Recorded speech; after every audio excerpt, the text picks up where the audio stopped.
Kita akan terus belajar, di bulan ini kita akan memperingati kenaikan dari Tuhan Yesus dan turunnya Roh Kudus di dalam kehidupan kita.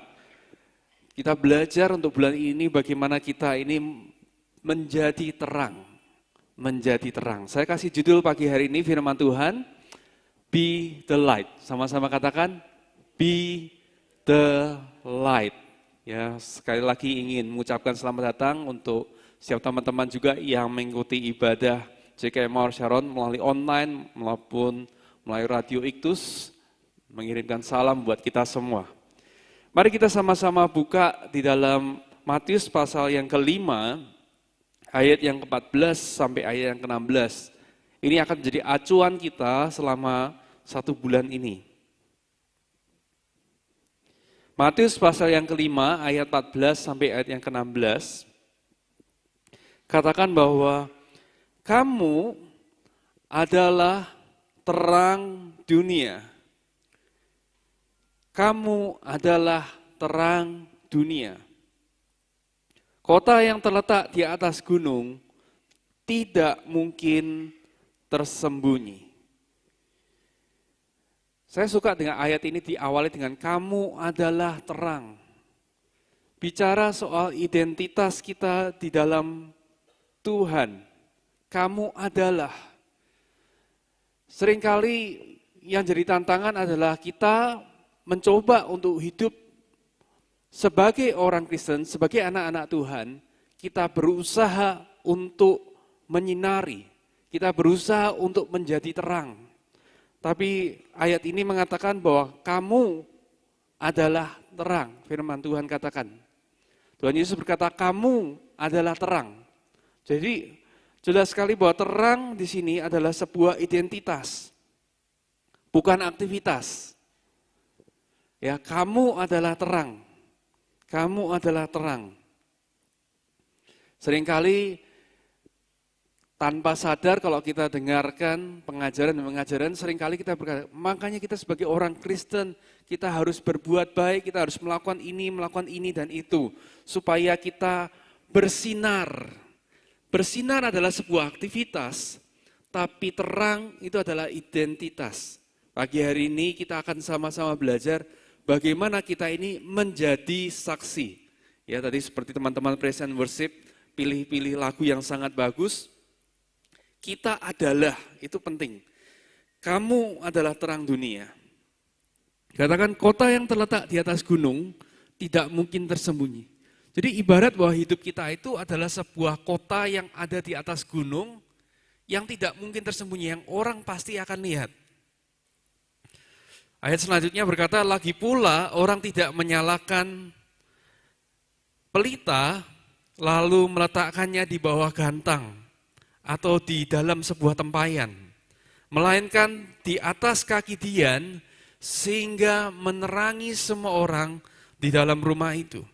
Saya percaya Bapak Ibu kalau di rumah terjadi kegelapan, pada waktu Anda menyalakan sebuah senter atau lampu di HP Anda tidak akan melakukan seperti ini. Anda nyalakan, terus Anda tutup dengan tangan begini. Gunanya untuk ini dinyalakan adalah untuk memberikan sinar. Betul? Kita tidak akan tutup. Firman Tuhan katakan, jangan malu. Ada banyak orang dalam tanda kutip malu karena dia beda sendiri. Kalau kita bicara kegelapan dan terang akan sangat-sangat menyolok. Akan kelihatan beda. Jangan malu dengan kehidupan kita. Tapi kita justru akan ditaruh di tempat yang lebih tinggi supaya bisa menerangi semua orang di dalam rumah itu. Ayat 16 katakan, demikianlah hendaknya terangmu bercahaya di depan orang supaya mereka melihat perbuatanmu yang baik dan memuliakan Bapamu yang di surga. Menarik bahwa dikatakan mereka akan melihat perbuatan kita, apa yang kita lakukan, dan yang dipermuliakan adalah siapa? Bapa kita yang di surga.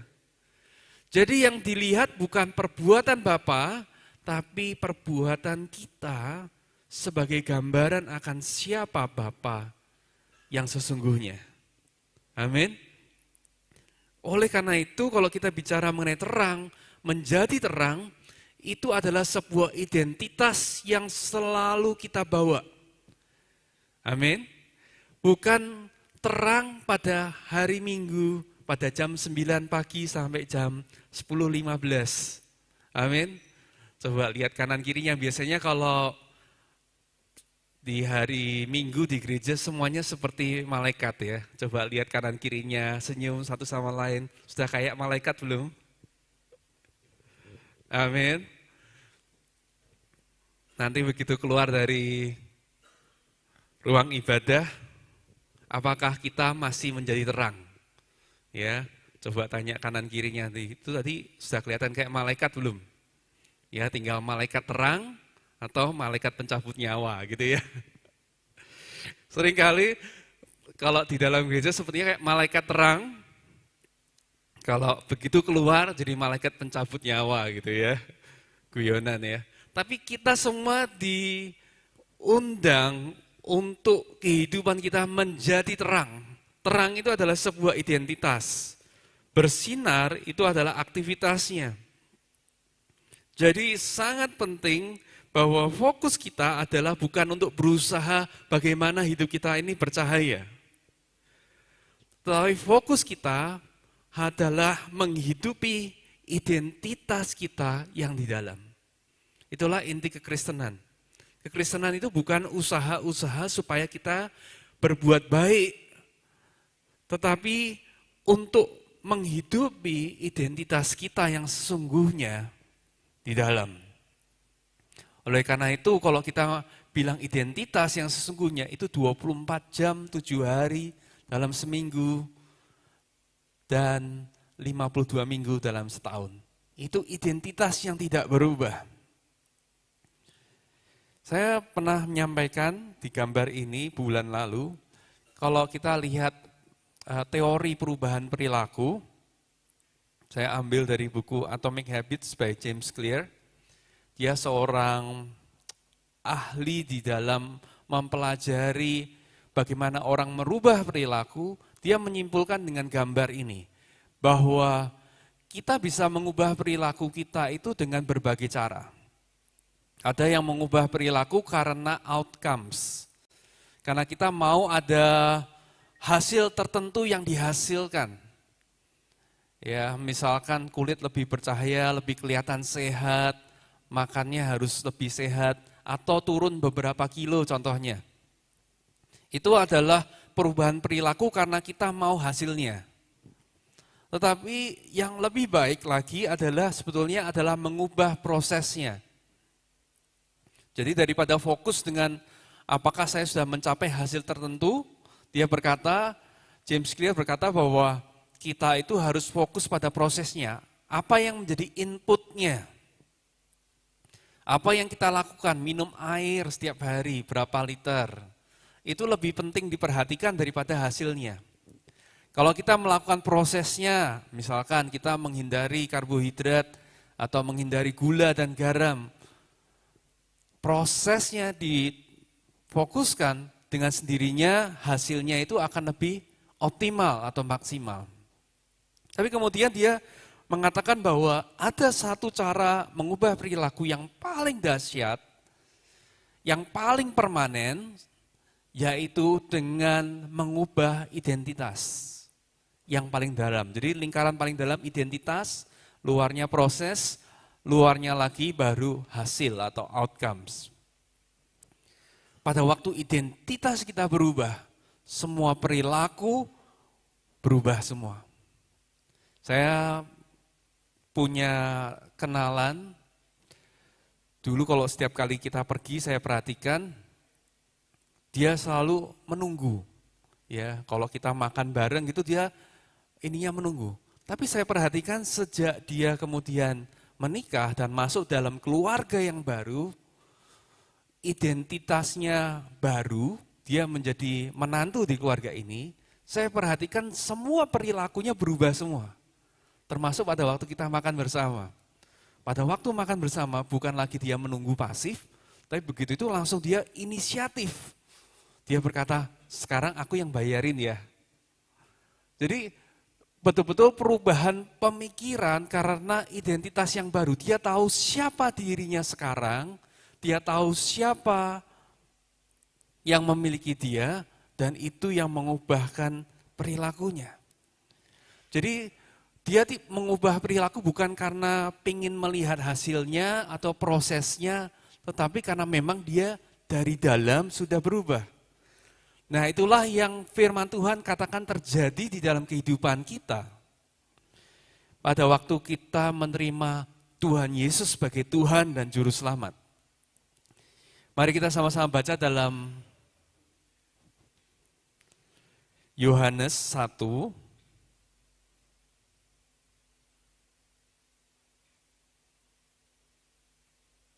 Yohanes 1 ayat yang ke-12 dikatakan, tetapi semua orang yang menerimanya diberinya kuasa supaya menjadi anak-anak Allah. Coba dibuka dulu Alkitab saudara ya.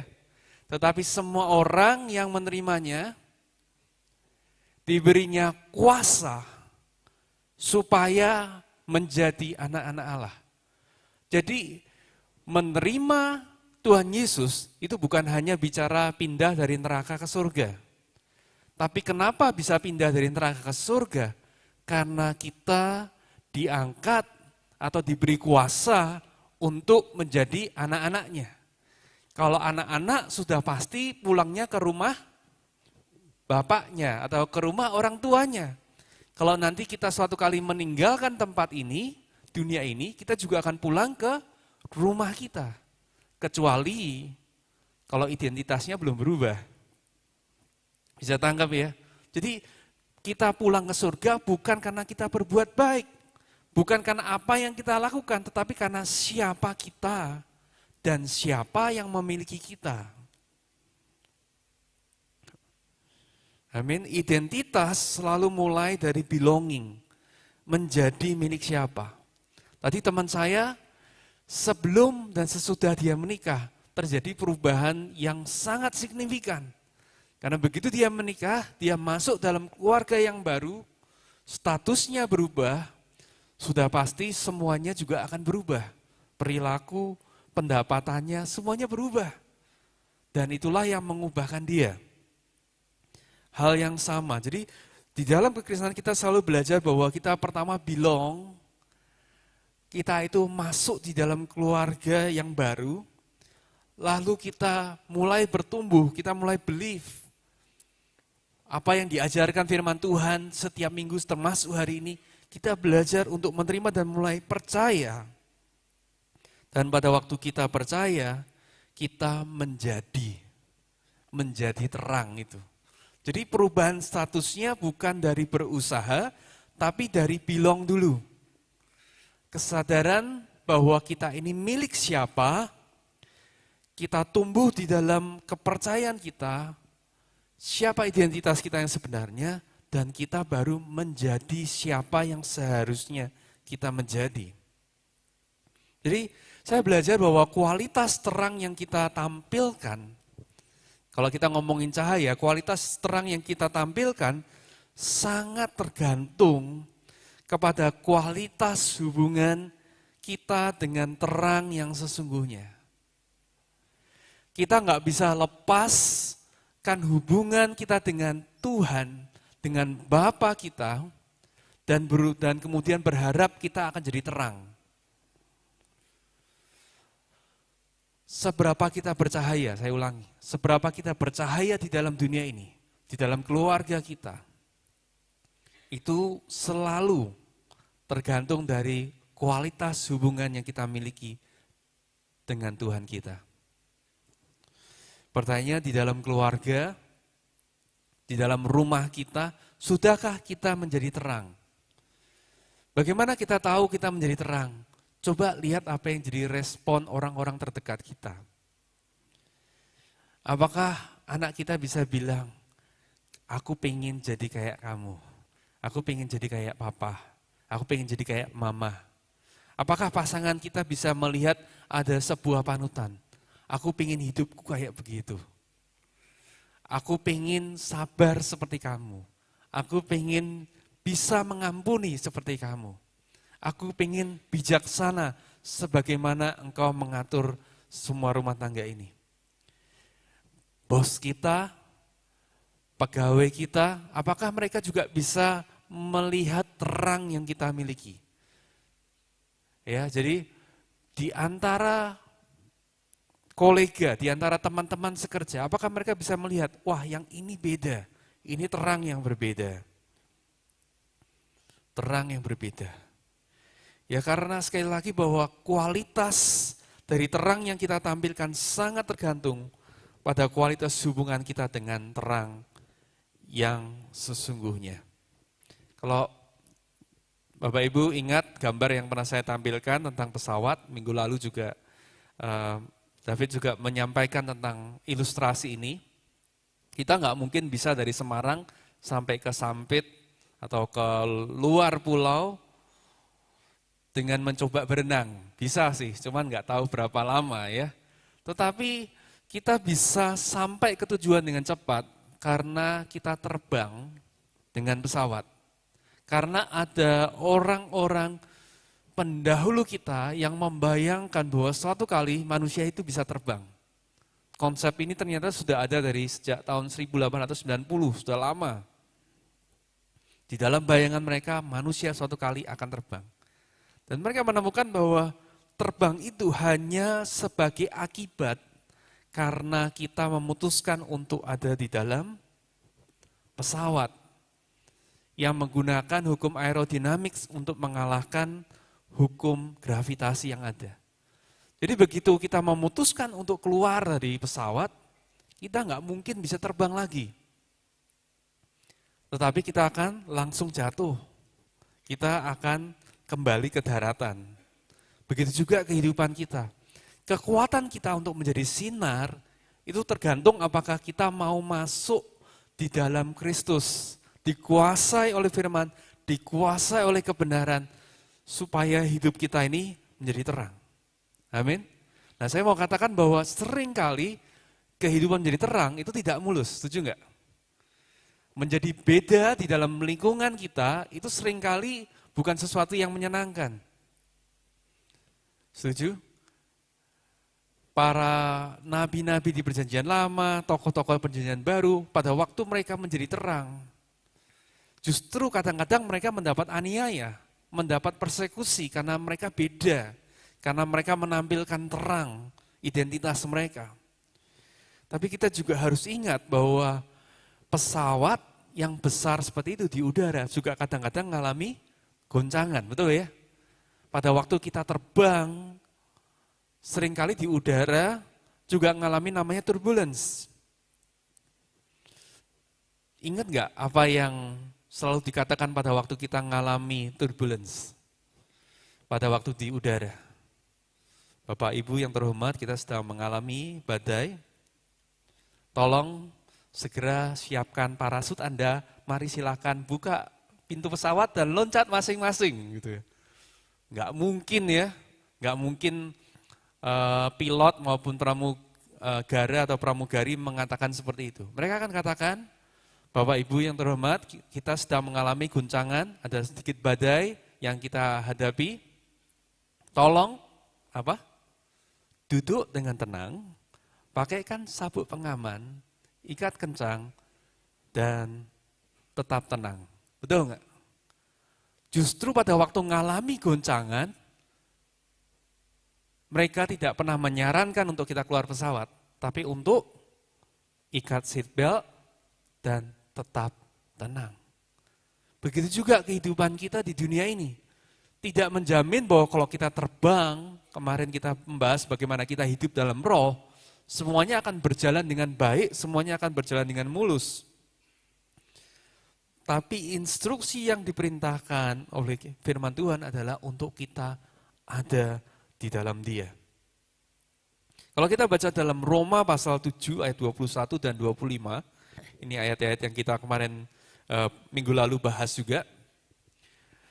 Rasul Paulus ini mengatakan ini, ada pertentangan di dalam kehidupannya, dikatakan demikianlah aku dapati hukum ini. Jika aku menghendaki berbuat apa yang baik, yang jahat itu ada padaku. Ini struggle-nya kita. Ini bahkan juga dialami oleh Rasul Paulus. Sebab di dalam batinku aku suka akan hukum Allah, tetapi di dalam anggota tubuhku aku melihat hukum lain yang berjuang. Dia kepingin terbang, tapi ada hukum lain yang menarik untuk turun atau jatuh. Hukum lain yang berjuang melawan hukum akal budiku dan membuat aku menjadi tawanan hukum dosa. Yang aku manusia celaka, siapakah yang akan melepaskan aku dari tubuh maut ini? Bersyukur Rasul Paulus menutup dengan jawaban ini ayat 25. Syukur kepada Allah oleh, sama-sama katakan, oleh Yesus Kristus Tuhan kita. Jadi dia mengatakan satu-satunya cara kita bisa bebas dari hukum dan bebas dari dosa adalah melalui Yesus Kristus. Oleh karena itu kita harus tetap duduk, tetap pakai seat belt. Sepertinya kan malah terkurung ya, nggak bebas. Tapi justru pada waktu kita mengikatkan seat belt itu, justru malah kita punya kemampuan untuk terus dapat terbang. Tetapi begitu kita memutuskan untuk bebas keluar dari pesawat itu, justru yang terjadi adalah kita akan jatuh. Begitu juga dalam kehidupan kita. Jadi hanya melalui Yesus Kristus. Oleh karena itu, bebas dari hukum, menurut firman Tuhan itu bukanlah bebas untuk berbuat dosa. Karena bebas berbuat dosa, itulah yang membuat kita jadi budak dosa. Pada waktu kita mencoba untuk melakukan apapun yang kita mau, justru pada saat itu kebebasan kita hilang.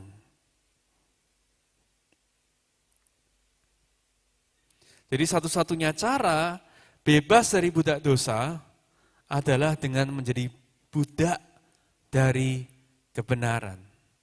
Budak dari kebenaran. Saya akan bacakan dulu dalam Roma pasal 8 ayat 9 dalam NIV. Dikatakan you, however, saya suka dalam bahasa Inggris karena pakai kata control, artinya dikuasai, are controlled not by the sinful nature, but by the Spirit. If the Spirit of God lives in you, and if anyone does not have the Spirit of Christ, he does not belong to Christ. Jadi cuma dua pilihan. Kamu dikontrol, kita dikontrol oleh tabiat dosa kita atau dikontrol oleh roh. Enggak ada pilihan ketiga. Seringkali kita dengar, kita kan sudah dimerdekakan dari dosa, dari maut. Merdeka, sekarang bebas boleh memilih. Nah, begitu kita memutuskan untuk bebas dan tidak menjadi hamba atau budak dari kebenaran, kita otomatis akan balik lagi. Paham ya? Jadi nggak ada istilah tengah-tengah. Saya bebas dari dosa, bebas dari maut, tapi saya mau untuk hidup dengan cara saya sendiri. Nggak bakal bisa. Begitu kita bilang begitu, otomatis kita sudah balik lagi ke kehidupan yang lama. Jadi saya mau selalu encourage teman-teman yang dibaptis, apakah tahun ini, tahun sebelumnya, Anda terima Tuhan Yesus dengan sungguh-sungguh, Anda merasakan kehidupan yang berubah, identitas yang berubah. Firman Tuhan katakan satu-satunya kita bisa jadi terang adalah pada waktu kita dengan sengaja menghambakan diri kepada kebenaran. Kepada pribadi Yesus Kristus. Ya, firman Tuhan jelas sekali, seringkali Paulus mengatakan aku ini adalah budaknya Yesus Kristus. Karena kalau kita tidak jadi budaknya Yesus Kristus, otomatis kita akan jadi budaknya dosa lagi. Jadi merdeka sekali, tetapi kemudian kita harus membuat keputusan setiap hari untuk menghambakan diri. Nah, ini yang seringkali kita miss. Kita berkata, ya saya merdeka, saya bebas dari neraka. Kemudian kita berkata, saya tidak mau yang ke sini, saya mau di tengah-tengah. Pada waktu kita hidup tengah-tengah, neraka sudah terjadi dalam hidup kita. Enggak perlu nunggu nanti, sekarang sudah terjadi. Begitu kita memutuskan keluar dari pesawat, sudah pasti langsung gaya gravitasi akan mengontrol kita untuk terus turun dan terus terjun bebas. Tidak ada kemungkinan lain. Ada di dalam pesawat, ikat pinggang, kencangkan ikat pinggang, seat belt, atau kita keluar dan akan jatuh. Cuman itu pilihannya. Jadi kebebasan yang sejati hanya terjadi saat kita menyerahkan kebebasan kita kepada pribadi yang benar. Dan membiarkan dia untuk menguasai dan memerintah hidup kita. Jadi pagi hari ini firman Tuhan secara sederhana ngomongin soal terang. Terang itu adalah identitas. Dan untuk kita menjadi terang, tidak ada cara lain selain kita harus memberikan diri kita untuk hidup di dalam roh. Ya, life in the spirit. Begitu kita keluar dan kita berusaha untuk berbuat baik dengan kekuatan kita, sudah pasti langsung terjun bebas. Jadi pagi hari ini, saya ingin ajak teman-teman Presiden Worship bisa kembali. Sederhana. Firman Tuhan, mau jadi terang? Mau untuk terang kita menyinari orang-orang di sekeliling kita? Kuncinya cuma satu, hubungan kita dengan Tuhan. Apakah kita membiarkan firman Tuhan, kebenaran itu untuk menguasai kehidupan kita setiap kali? Efesus 3 ayat 16-19. Firman Tuhan katakan, aku berdoa supaya ia, menurut kekayaan kemuliaannya, menguatkan dan meneguhkan kamu oleh apa? Oleh rohnya. Gak ada cara lain, di dalam batinmu. Sehingga oleh imanmu, Kristus diam di dalam hatimu, dan kamu berakar serta berdasar di dalam kasih. Aku berdoa supaya kamu bersama-sama dengan segala orang kudus dapat memahami betapa lebarnya dan panjangnya dan tingginya dan dalamnya kasih Kristus. Dan dapat mengenal kasih itu sekalipun ia melampaui segala pengetahuan. Aku berdoa supaya kamu dipenuhi di dalam seluruh kepenuhan Allah. Jadi pada waktu kepenuhan Allah itu masuk di dalam kehidupan kita, identitas kita, tadi saya berkata bahwa terang kita, itu sangat tergantung kepada kualitas hubungan kita dengan terang yang sesungguhnya. Jadi saya berharap dan berdoa pagi hari ini kita sadar bahwa kita nggak bisa menjadi sabar hanya dengan berusaha sabar. Tetapi kita bisa menjadi sabar, menjadi pengampun pada waktu apa? Kita semakin mengenal siapa Dia melalui firman-Nya. Dan pada waktu kita tahu bahwa siapa Dia, itu juga jadi identitas kita. Itulah yang mengubahkan kita. Amin. Saya suka sekali apa yang Rasul Paulus selalu sampaikan melalui surat-suratnya. Waktu saya mulai baca surat-surat Rasul Paulus, ada 3 kata yang selalu saya perhatikan muncul. Yaitu faith, iman, love, kasih, dan hope, pengharapan. Nah, ketiga hal ini, faith, love, and hope. Kalau Anda baca dalam seluruh perjanjian baru, itu 3 kata yang selalu diulang di dalam setiap salam dan doa Paulus. Ya, nanti di rumah coba buka satu demi satu suratnya Paulus, coba perhatikan, cari 3 kata ini di dalam setiap suratnya. Selalu ada. Jadi dia bilang terang itu bisa diukur, dia bilang terang itu, sinar kita itu bisa diukur dari 3 hal ini. Work produced by faith. Pekerjaan yang timbul atau dikerjakan oleh karena iman. Ya, kalau iman itu memang Yakobus berkata harus ada buktinya. Kalau engkau percaya Tuhan, ada buktinya. Melalui ketaatan kita untuk kita mengambil langkah untuk mengampuni orang.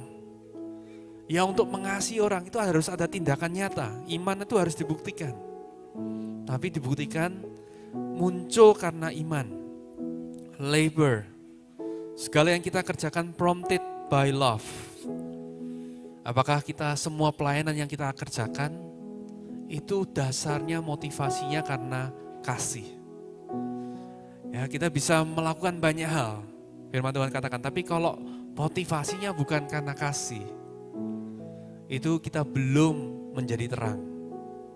Belum menjadi indikasi bahwa kita adalah terang. Dan yang terakhir, endurance atau ketahanan, inspired by hope, karena kita punya pengharapan. Inspired by hope. Saya berdoa pagi hari ini, setiap dari kita menjadi terang di dalam kehidupan kita. Amin. Faith, love, and hope. Faith, love, and hope. 3 ini, 3 parameter ini yang menjadi ukuran kita. Iman, seberapa kita yakin dan percaya, taat akan firman Tuhan. Love, yang menjadi motivasi apapun yang kita lakukan. Dan ketekunan kita, kekuatan kita untuk bisa bertahan, itu karena adanya pengharapan. Ada pengharapan, semakin besar pengharapannya, semakin besar kasihnya yang kita tunjukkan, semakin besar iman kita, itu menunjukkan bahwa terangnya semakin bercahaya di dalam kehidupan kita.